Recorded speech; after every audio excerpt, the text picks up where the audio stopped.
Welcome to our channel. उम्मीद है preparation बहुत जोरों शोरों से चल रहा होगा। जितने भी स्टूडेंट जो आगे चल के आरआरबी जेईई के एग्जाम देने वाले हैं उनके लिए खास करके हमने जनरल साइंस का सीरीज स्टार्ट किया था। बहुत अच्छा रिस्पांस रहा, बहुत सारे स्टूडेंट ने वीडियो को लाइक भी करा। रियली थैंक यू इतना ज़्यादा सपोर्ट करने के लिए। इसके अलावा जनरल साइंस का ये सीरीज का 25th पार्ट है। प्रीवियस पार्ट्स को आपने अगर नहीं देखा है तो प्लेलिस्ट का लिंक डिस्क्रिप्शन बॉक्स में दिया है, जहां पे जाकर आप सारे ही वीडियोस को देख सकते हैं। हमने ऑलरेडी जनरल साइंस के सीरीज में फिजिक्स के सारे टॉपिक्स कवर अप कर दिया है। पार्ट 1 से लेकर पार्ट 13 तक अगर आप देखेंगे तो फिजिक्स के सारे इंपॉर्टेंट क्वेश्चंस, कॉन्सेप्ट्स, न्यूमेरिकल्स को डिस्कस कर लिया गया है। इसके अलावा पार्ट 14 से हमने स्टार्ट किया था केमिस्ट्री। पार्ट 26 तक केमिस्ट्री चलने वाला है। केमिस्ट्री के भी सारे टॉपिक्स हम पार्ट 26 तक कंप्लीट कर लेंगे। ये 25th पार्ट है। इसके बाद लास्ट पार्ट जो होने वाला है केमिस्ट्री का 26th पार्ट होने वाला है। 27th पार्ट से हम स्टार्ट करने वाले हैं लाइफ साइंस, और लाइफ साइंस फिर पूरा कंटिन्यूएशन में रहेगा जब तक सारे टॉपिक्स हम कंप्लीट नहीं कर लेते हैं लाइफ साइंस का। तो पूरा जनरल साइंस का ये जो सीरीज है ये इस तरह चलने वाला है। तो चलिए बिना टाइम वेस्ट करते हुए वीडियो को स्टार्ट करते हैं। बस एक ही रिक्वेस्ट है, प्रीवियस वीडियोस को अगर आपने नहीं देखा है प्लेलिस्ट का लिंक डिस्क्रिप्शन बॉक्स में दिया गया है, जहां पर जाकर सारे वीडियोस आप बिल्कुल देख सकते हैं। और finally I thanks to all of the student who supported us, who like the video. चलिए स्टार्ट करते हैं फाइनली इस वीडियो को। Sterling silver has millesimal fineness of. Again देखिए, स्टर्लिंग सिल्वर के बारे में हमने प्रीवियस पार्ट में डिस्कस किया था। ये वो सिल्वर होता है जिससे जो है ज्वेलरीज बनाए जाते हैं। तो आगे अगर क्वेश्चन बने इनमें से कौन से सिल्वर से जो है ये ज्वेलरीज खास करके बनाए जाते हैं, सिल्वर ज्वेलरी बनाए जाते हैं, तो स्टर्लिंग सिल्वर से बनाया जाता है। मिलीसिमल फाइननेस ज़्यादा इनडेप्थ नहीं जाते हैं, इतना ही आपको यहाँ पे बता दिया जाता है कि आउट ऑफ 1000 कितना पार्ट सिल्वर है या कितना पार्ट गोल्ड है, ये जो है मिलीसिमल फाइननेस में जो है ये मेजर किया जाता है। तो स्टर्लिंग सिल्वर में अगर हम देखें 925 पार्ट इसमें जो है ये सिल्वर होता है आउट ऑफ 1000। तो इसका जो सही जवाब होगा ये होगा ऑप्शन नंबर 3, 925। तो मिलीसिमल फाइननेस अगर स्टर्लिंग सिल्वर का देखा जाए ये 925 होगा। अगर परसेंटेज में पूछा जाता है स्टर्लिंग सिल्वर में कितना सिल्वर होता है तो 92.5% होता। समझ में आ गया।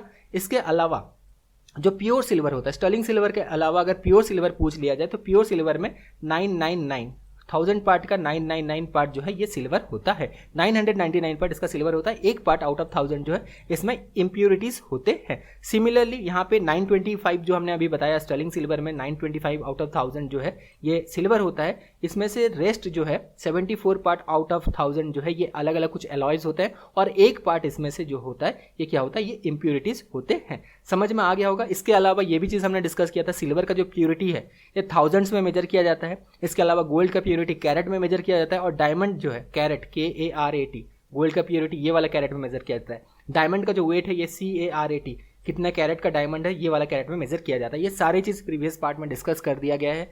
हर एक पार्ट अपने आप से जो है अगर हम देखें एक दूसरे से इंटरलिंक्ड है, क्योंकि हर एक चीज़ों को हमने डिस्कस किया है। उसी तरह का देखिए और भी क्वेश्चंस बने हैं, इसलिए बार बार रिक्वेस्ट कर रहे हैं कि प्रीवियस वीडियोस को जरूर देखें। तो स्टर्लिंग सिल्वर का जो मिलीसिमल फाइननेस होता है ये 925 होता है। प्योर सिल्वर पूछा जाता है तो 999 इसका सही जवाब होता। समझ में आ गया। ये क्वेश्चन रेलवे में ही पूछा गया था। नेक्स्ट आगे बढ़ते हैं। The lowest temperature at which a substance catches fire is called. तो इसे जो है इग्निशन टेम्परेचर कहा जाता है। Lowest temperature at which a substance can catch fire is the ignition temperature. Which of the following acid is used in purification of gold and silver. Application है nitric acid का। एक चीज ये ध्यान रखना, नाइट्रिक एसिड को खास करके काम में लिया जाता है for the purification of gold and silver. The element of group 3 to 12 are called dash element और ट्रांजिशन एलिमेंट। तो 3 to 12 अगर हम इस ग्रुप में खास करके देखें तो ये जो है डी ब्लॉक्स एलिमेंट होते हैं। डी ब्लॉक एलिमेंट जो है, ऐसे पूरा पीरियडिक टेबल आपको देख के जाना है, यहाँ से क्वेश्चन बन सकता है। और एक बार रिपीट कर दिया था, अगर आप एनसीईआरटी बुक से पढ़ रहे हैं ओल्ड वाले एनसीईआरटी से पढ़ना, न्यू वाले एनसीईआरटी में खास करके पीरियडिक टेबल वाला चैप्टर हटा दिया गया है। अब हम रिस्क नहीं ले सकते, रेलवे शायद पूछ सकता है पीरियडिक टेबल से, इसीलिए जो है ओल्ड वाले एनसीईआरटी से ही पढ़ के जाना। बार बार ये रिपीट किया जा रहा है, ओल्ड वाले एनसीईआरटी से जरूर पढ़ना, जो भी आपको जनरल साइंस पढ़ना है क्लास 9 और क्लास 10 के एनसीईआरटी साइंस के बुक से। Of the following element in the periodic table only dash are gas under normal atmospheric condition। तो टोटल पूरे periodic table हम देखें तो 11 गैसेस हैं। ये बात ध्यान रखना, ये क्वेश्चन आगे चल के आपको देखने मिल सकता है। कौन कौन से गैसेस हैं वो थोड़ा सा यहाँ पे नोट डाउन आप कर सकते हैं। Hydrogen, helium, nitrogen, oxygen, fluorine, chlorine, neon, argon, krypton, xenon और रेडॉन, ये सारे गैसेस हैं। पूरे periodic table में टोटल 11 गैसेस हैं under normal atmospheric condition. Video में आगे बढ़े उससे पहले और एक इंपॉर्टेंट बात बता दें। देखिए हर एक चीज़ों को जो है हम बहुत अच्छे से कवर अप कर रहे हैं, एक क्वेश्चन को डिटेल में डिस्कस किया जा रहा है। जितने भी स्टूडेंट जनरल साइंस की सीरीज देखते आ रहे हैं उनको ये पता ही है, फर्स्ट टाइम जो देख रहे हैं उनको ये बता दिया जाता है कि खास करके आपके प्रिपरेशन में कोई कमी ना रह जाए। अब अच्छा से प्रिपेयर कर सके, खुद भी प्रैक्टिस कर सके। इस वजह से रेलवे के सारे पेपर्स को एनालिसिस करने के बाद 1100 बेस्ट जनरल साइंस का ये एमसीक्यूज का बुकलेट हमने बनाया है, ताकि आप खुद भी प्रैक्टिस करें। पढ़ाया तो बहुत अच्छा से जा ही रहा है, लेकिन आपका प्रैक्टिस कहीं जब पीछे ना छूट जाए, इसीलिए खासकर ये बुकलेट बनाया गया है। इससे क्या फायदा होगा, आप समझ पाएंगे कि रेलवे किस तरह क्वेश्चन बनाता है। बहुत सारे ऐसे टॉपिक्स हैं प्रिपरेशन के दौरान जो आपसे मिस हो जाता है, ये टॉपिक्स मिस नहीं होंगे, अच्छा से समझ पाएंगे, एक एनालिसिस कर पाएंगे और एक राइट डायरेक्शन में प्रिपरेशन कर पाएंगे, अपने अंदर कॉन्फिडेंस बूस्ट अप कर पाएंगे, जिसके लिए जो है खास करके हमने ये बुकलेट लॉन्च किया है। और ये बुकलेट कितने में लॉन्च किया, सिर्फ 99 रुपीज़ में लॉन्च किया, ताकि हर एक स्टूडेंट ले सके। ये ना कहे कि बहुत ज़्यादा महंगा इसलिए लिया नहीं जा सकता, सिर्फ 99 रुपीज़ में लॉन्च किया। लेना कैसे है, लिंक डिस्क्रिप्शन बॉक्स में दे दिया गया है। लिंक में क्लिक करना है, अपना ईमेल आईडी, फ़ोन नंबर भरना है। जैसे आप 99 रुपीज़ पे कर देते हैं, आपके मेल आईडी में फाइल भेज दिया जाता है, जहाँ से आपसे डाउनलोड कर सकते हैं। लिंक डिस्क्रिप्शन बॉक्स में दिया गया है, फिर से रिपीट कर दिया जाता है। इसके अलावा एक ऑफर भी है, साथ में जो है 1000 जनरल अवेयरनेस का क्वेश्चन आपको फ्री में दिया है, क्योंकि जनरल अवेयरनेस भी पूछे जाने वाले हैं। CBT 1 में भी आने वाला है, CBT 2 में भी आने वाला है, ये ध्यान रखना। CBT 1 का अगर बात करें तो 30 क्वेश्चन जनरल साइंस से बनने वाला है, 15 क्वेश्चन जनरल अवेयरनेस से बनने वाला है। टोटल 45 क्वेश्चन का प्रिपरेशन आप इतना अच्छा से करें कि 45 से जितना अच्छा आप स्कोर कर सकें। 44, 43 भी बहुत अच्छा स्कोर है, 42, 43, 44 ये सब बहुत अच्छा स्कोर है। 45 से जो है मैक्सिमम स्कोर करने की कोशिश करें। इसीलिए पूरे फोकस किया है हमने अच्छा पढ़ाने में, अच्छा वीडियोज़ लाने में और बुकलेट बनाने में। बुकलेट बनाने में काफ़ी ज़्यादा टाइम लगा है, इसलिए रिक्वेस्ट किया जा रहा है हर एक स्टूडेंट जो आगे चल के RRB JEE के एग्जाम देने वाला है, प्लीज़ ये बुकलेट ले लेना, बेटर एनालिसिस करने के लिए कि रेलवे किस तरह क्वेश्चन बनाता है, कैसे आपको प्रिपरेशन करना चाहिए, कौन कौन से टॉपिक जो मिस आउट हो जाते हैं। वैसे तो सारे टॉपिक्स पढ़ना है, लेकिन बहुत सारे टॉपिक ऐसे भी हैं जो मिस हो जाते हैं, तो मिस ना हो इसीलिए खास करके जो है बुकलेट लाया गया है, एक बेटर एनालिसिस के लिए लाया गया है। इसके अलावा NCERT क्लास 9 और क्लास 10 के साइंस के बुक को जरूर पढ़ना, नए वाले NCERT नहीं, पुराने वाले NCERT से पढ़ना। ये दोनों जो है कॉम्बिनेशन बहुत ही तगड़ा होने वाला है। साथ में प्रैक्टिस प्रैक्टिस प्रैक्टिस, ये नहीं कि बुकलेट ले लिया, पढ़ लिया, हो गया, वीडियो देख लिया, हो गया, नहीं, प्रैक्टिस प्रैक्टिस प्रैक्टिस, यही की है सक्सेस के लिए। तो चलिए अब वीडियो के साथ कंटिन्यू करते हैं। Topaz is dash of fluorine and aluminium, तो इसका जो सही जवाब है यह है ऑप्शन नंबर 4 सिलिकेट। टोपाज जो है ये जेम स्टोन में कंसिडर किया जाता है, जो जेम स्टोन के बारे में जानते हैं उनको पता होगा। तो टोपाज जो है इसे प्रीसियस जेम स्टोन में कंसिडर किया जाता है, और ये बेसिकली सिलिकेट है, यानी कि मिनरल है of fluorine and aluminium. In periodic table, the highly electronegative halogens and highly electropositive alkali metals are separated by। अब देखिए पीरियडिक टेबल में अगर हम देखें तो इलेक्ट्रोपॉजिटिव जो यहाँ पे अल्कली मेटल्स हैं ग्रुप 1 में है, तो एक्सट्रीम ये जो है लेफ्ट साइड में है, और इसके अलावा इलेक्ट्रोपॉजिटिव जो हेलोजेंस हैं ये ग्रुप 17 में है, और बीच में जो है यहाँ पे 18 अगर हम देखें यहाँ पे नोबेल गैस दिया गया है। तो इनको जो है अगर हम यहाँ से देखें तो इनको ग्रुप 17 से देखें 18 फिर 1, तो इस तरह जो है बीच में जो है ये नोबेल गैस को रखा गया है, क्योंकि नोबेल गैस जो है ये रिएक्टिव नहीं होते हैं, बहुत ज़्यादा लीस्ट रिएक्टिव ये होते हैं, बहुत ज़्यादा स्टेबल भी होते हैं। इसी वजह से अगर हम देखें हाईली इलेक्ट्रोनेगेटिव हेलोजेंस और हाईली इलेक्ट्रोपॉजिटिव एल्कली मेटल्स के बीच में जो है ये क्या होता है, नोबेल गैस जो है प्रेजेंट होते हैं। यहाँ पे कंफ्यूज मत होना, इसी तरह जो है खास करके पीरियडिक टेबल को बनाया गया है। ग्रुप 17 से अगर देखें तो यहाँ पे इलेक्ट्रोपॉजिटिव दोनों को ऐसे भी तो रखा जा सकता था, ग्रुप 17 में हमने रख दिया इलेक्ट्रोनेगेटिव को, और फिर उसके बाद जो है ग्रुप 18 में इलेक्ट्रोपॉजिटिव, ऐसा नहीं रखा गया है, अलग अलग दोनों को जो है ये सेपरेट किया गया है, बीच में नोबेल गैस जो है ये रखा गया है। So option number 1 is correct. Which of the following is used as substitute of mercury in thermometer. तो थर्मोमीटर में मर्क्यूरी के सब्स्टिट्यूट के तौर पे गैलिस्टन को यूज किया जाता है। गैलिस्टन अगेन क्वेश्चन यहाँ से ही बन सकता है, गैलिस्टन किसका एलॉय होता है। गैलिस्टन जो है गैलियम, इंडियम और टीन का ये एलॉय होता है। Ethanoic acid is also known as glacial acetic acid. Obviously ये क्वेश्चन रेलवे में बन चुका है, ध्यान रखना, वहीं से हमने लिया है ये क्वेश्चन। तो ग्लेशियल एसिटिक एसिड भी से कहा जाता है। अगेन क्यों कहा जाता है, क्योंकि इथेनोइक एसिड जो है it freezes in cold climate, तो कोल्ड क्लाइमेट में ये जो है फ्रीज हो जाता है, इसी वजह से इसे जो है ग्लेशियल एसिटिक एसिड कहा जाता है। अगेन ये भी क्वेश्चन बनता है कि ग्लेशियल एसिटिक एसिड में कितना परसेंट इथेनोइक एसिड होता है, तो इसमें 100% इथेनोइक एसिड ही होता है, बस ये कोल्ड टेम्परेचर में क्या हो जाता है, फ्रीज हो जाता है। Which of the following gas is released from landfills of urban areas. तो अर्बन एरियाज के जो लैंडफिल्स है खास करके इसमें मीथेन गैस जो है रिलीज होता है, लेकिन अगर इन डेप्थ हम देखें 50% जो है मीथेन गैस होता है, 50% रियली सॉरी 15 नहीं 50% जो है ये मीथेन होता है, 50% कार्बन डाइऑक्साइड गैस होता है। ये जो लैंडफिल से जो गैस जो है ये क्यों जो है इमर्ज होते हैं, क्यों वहाँ से निकलते हैं, इसलिए क्योंकि यहाँ पे जो है जो बैक्टीरिया है ये क्या करते हैं, जो ऑर्गेनिक वेस्ट है इसे ब्रेक डाउन करते हैं, जिसके वजह से खास करके मीथेन गैस रिलीज होता है लैंडफिल से जो अर्बन एरियाज है, और साथ में जो है कार्बन डाइऑक्साइड गैस रिलीज होता है। तो यहाँ पे मीथेन एंड कार्बन डाइऑक्साइड रहे तो वो ऑप्शन सही होगा, या सिर्फ यहाँ पे मीथेन दिया हो तो मीथेन यहाँ पे अगर देखना एक बार ऑप्शन जरूर देखना, इसी तरह आप कॉमन सेंस को यूज करते हुए सही आंसर दे सकते हैं। तो इसका सही जवाब है ये है methane. Which of the following is not crystalline allotropes of carbon? तो इनमें से कौन सा क्रिस्टलाइन एलोट्रॉप नहीं है कार्बन का? तो जो इसका सही जवाब है ये है कोल। कोल इनमें से जो है ये क्रिस्टलाइन एलोट्रॉप नहीं है। ऑलरेडी हमें सबको पता है कि कोल जो है ये एलोट्रॉप है कार्बन का, लेकिन कोल जो है ये एमॉर्फस जो है ये एलोट्रॉप है कार्बन का, ये क्रिस्टलाइन जो है एलोट्रॉप नहीं है। बाकी ग्रेफाइट हो गया, डायमंड हो गया, फ्लोरेंस हो गया, इसे बकमिस्टर फ्लोरेंस के नाम से भी जाना जाता है। तो ये सारे जो हैं ये क्रिस्टलाइन एलोट्रॉप्स हैं कार्बन का। कोल जो है ये एमॉर्फस जो है ये एलोट्रॉप है। इसके अलावा और भी जो है एमॉर्फस जो एलोट्रॉप्स हैं कार्बन का नोट डाउन आप कर सकते हैं, जैसे चारकोल हो गया, लैम्प ब्लैक हो गया, ये सारे जो है ये एमॉर्फस जो है ये एलोट्रॉप है कार्बन का।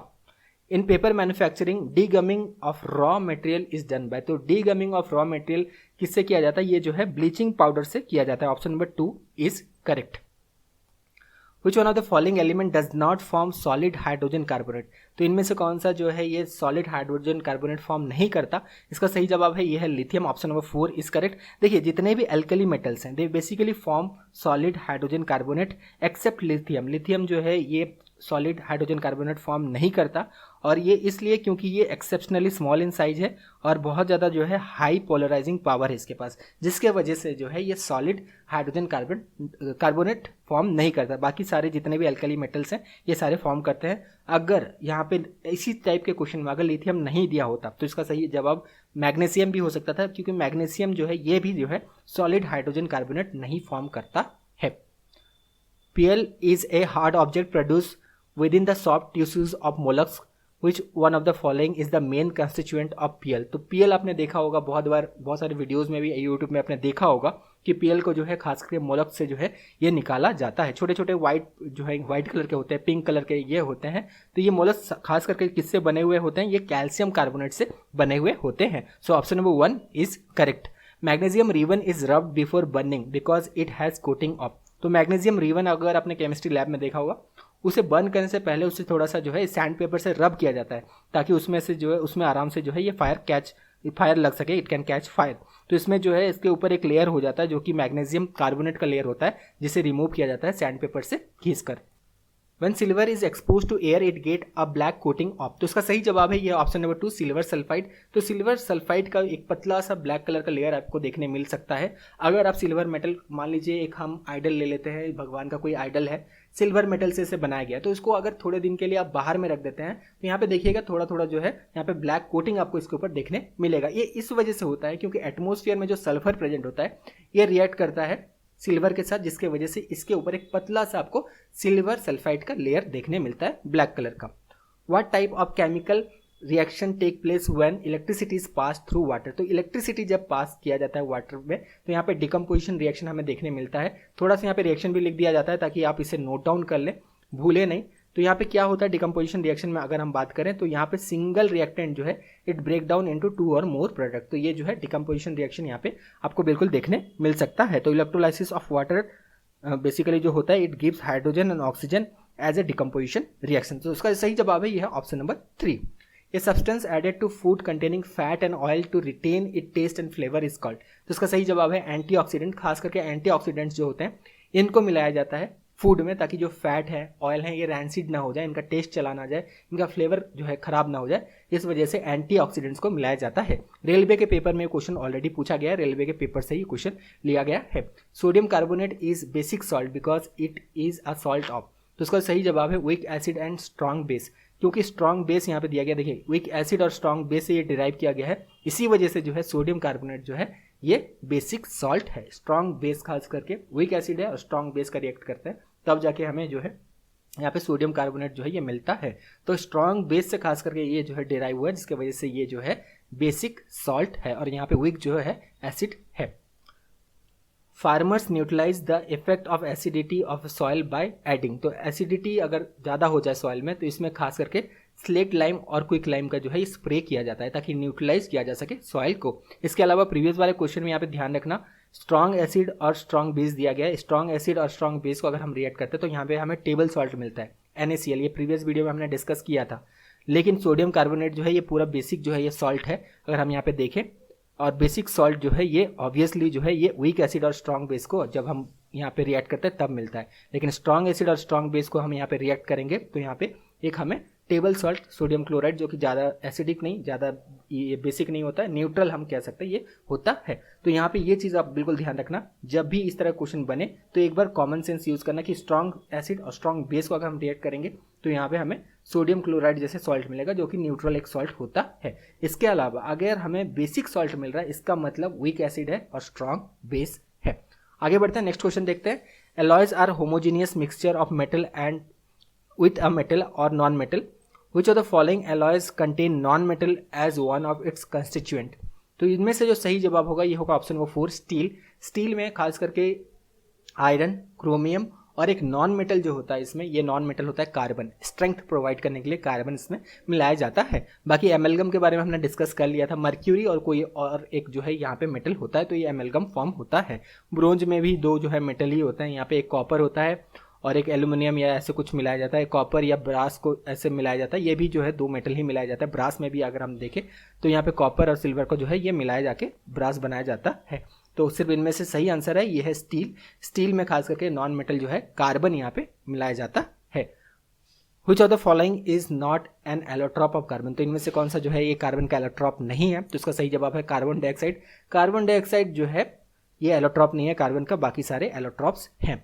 इन diamond carbon atoms are arrange in the shape of, तो डायमंड जो है इसमें जो है कार्बन एटम कैसे अरेंज रहते हैं, तो ये टेट्राहेड्रॉन शेप में जो है ये अरेंज रहते हैं। Soap are ester of which type of acid, तो ये फैटी एसिड का जो है ईस्टर्स होते हैं। और सोप को जो बनाया जाता है, अगर खास करके यहाँ पे अगर हम डिस्कस करें सोप को जो बनाया जाता है ये सैफोनिफिकेशन के प्रोसेस से बनाया जाता है। थोड़ा सा यहाँ पे डिस्कस करते हैं।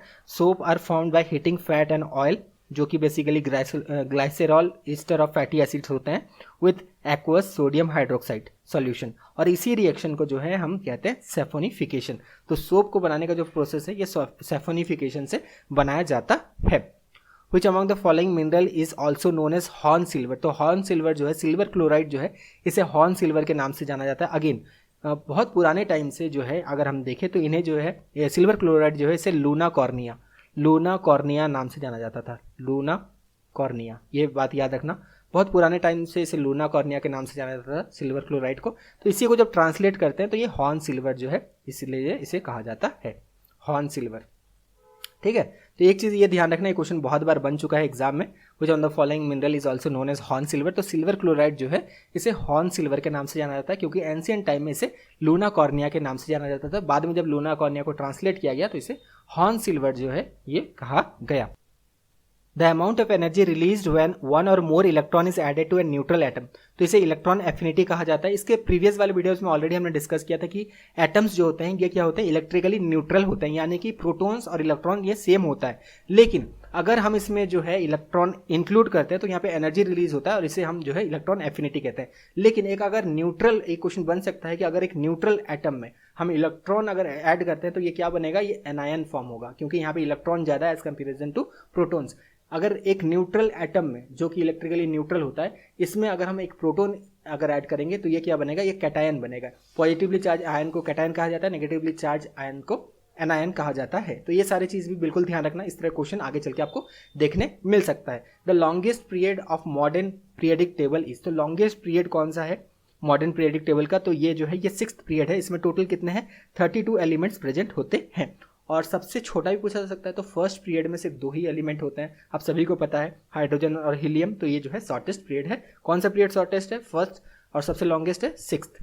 एका एल्युमिनियम एका सिलिकॉन अननोन एज, तो एका एल्युमिनियम एका सिलिकॉन, यहाँ पे थोड़ा सा डिस्कस करते हैं क्योंकि इंपॉर्टेंट है। तो एका एल्युमिनियम जो है गैलियम को एका एल्युमिनियम कहा जाता है, और एका सिलिकॉन जो है जर्मेनियम को कहा जाता है। इसके अलावा एका बोरोन भी एक होता है, एका बोरोन स्कैंडियम को एका बोरोन कहा जाता है। ये चीज़ आप नोट डाउन कर लेना, क्योंकि मैंडलीव जब यहाँ पे प्रेडिक्ट टेबल बना रहे थे तो एल्युमिनियम का जो नीचे वाला जो यहाँ पे एलिमेंट है वो उन्होंने आइडेंटिफाई उस समय तक नहीं किया था, इसीलिए उसको नाम दिया गया एका एल्युमिनियम, जो कि बाद में डिस्कवर हुआ गैलिनियम, उसका नाम पड़ा। इसी वजह से गैलियम को एका एल्युमिनियम कहा जाता है। अगर एका सिलिकॉन का भी वही था, एक सिलिकॉन के नीचे वाला जो एलिमेंट था उस समय मैंडलीव को पता नहीं था तो उन्होंने लिख दिया एका सिलिकॉन, तो बाद में इसे डिस्कवर किया गया तो जर्मेनियम था।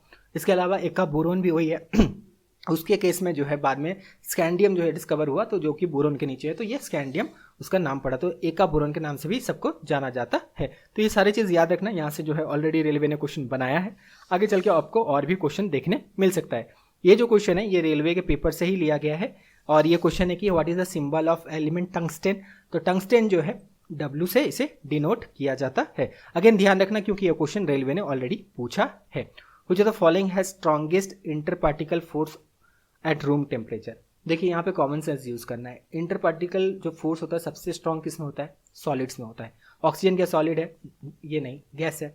वाटर लिक्विड है। ब्रोमीन नहीं, इससे भी ज़्यादा जो है स्ट्रॉन्ग क्या है? आयरन है। आयरन जो है सॉलिड है, बहुत ज़्यादा इसमें से जो है ये स्ट्रॉन्ग है, ठीक है। और इसमें जो है इंटर पार्टिकल जो फोर्स ऑफ अट्रैक्शन रहेगा रूम टेम्परेचर में सबसे ज़्यादा होगा। तो इसका सही आंसर होगा, ये होगा ऑप्शन नंबर 4। कभी कभी आप पूरा पढ़ के जाते हैं लेकिन उसी हिसाब से क्वेश्चन नहीं बनता है। कभी कभी रेलवे आपका कॉमन सेंस भी टेस्ट करता है कि हाँ आप बताओ कि inter particle force of attraction सबसे ज़्यादा इसमें किस में होगा। आपको आइडेंटिफाई करना है कि इसमें सबसे ज़्यादा आयरन में होगा। प्योर जो है ये सॉलिड है, जिसमें इंटर पार्टिकल जो फोर्स है ये सबसे ज़्यादा होगा। तो वीडियो यहीं तक था। बहुत सारे क्वेश्चंस को हमने डिस्कस किया। उम्मीद है ये सारे वीडियोस के जितने भी क्वेश्चंस हैं ये आपको पसंद आ रहे हैं। Thank you, all the best.